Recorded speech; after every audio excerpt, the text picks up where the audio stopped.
So tonight it sounds like you're either getting snow or you're getting rain, but we're all just going to be kind of cold and unpleasant. Gray. Gray. Would you rather snow at this point?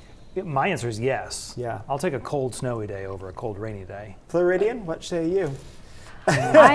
What say me? I say that when I see snow, which is obviously a very normal part of y'all's lives. There it is. I mean, I just think it's unbelievable. So excited. You're And just I need to excited start be talking here, about right? So excited to be here. This is Sugarloaf right now. So if you want to find some snow, it's not hard to get to. This is skyline. Now, I did mention before, and every weather weenie knows this, that night vision on a camera makes it look like it's snowing way harder than it is. So this is, it is snowing and there's some accumulation, but this looks pretty dramatic. We figured these things out over the course of being weenies or avid skiers or snowboarders too.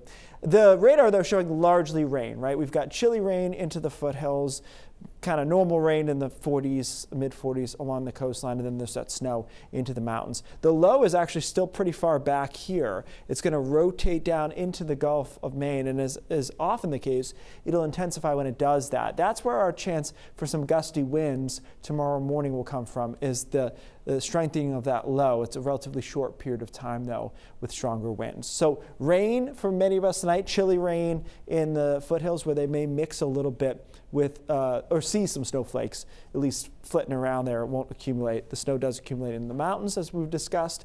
Pretty quick mover, though, between 2 a.m.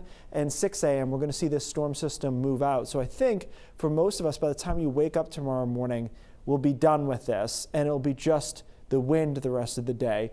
And it will be breezy throughout the day, but again, most of the heavier wind will happen in the early morning hours. So if you still have power, say 8 or 9 a.m., I think we're good, because after that it will be breezy, but it won't be the peak of the wind. There will be some sunshine, so it'll be good looking, but a little bit like yesterday, it's deceiving. It'll certainly be cooler and windier than it looks. Future snowfall amounts another inch or so, obviously above, say, 3,000 feet. It could be a little bit more than this.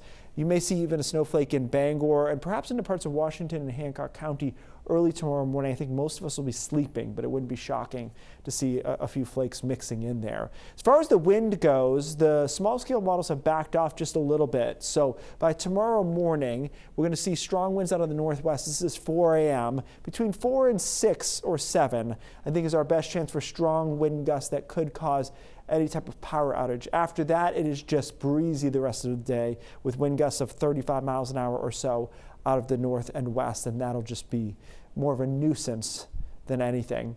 Friday looks pretty good, mixture of sun and clouds. Showers do come in Friday night, probably about 10 p.m. into early Saturday. I struggled with whether or not I should even have that raindrop in Saturday, because I think we're talking about it clearing out by 5 a.m. or so. So that early? Yeah, okay. But here's the problem. I don't like putting a raindrop just in the overnight and then have the text on neither side describe it. Right. If that makes sense. So it's really mostly Friday night. I think Saturday actually turns out to be decent. Upper 50s, maybe a low 60, and then clouds increase again on Sunday. So at least we salvaged one weekend day looking pretty good. Great news for Saturday. Yeah. Keith, thank you.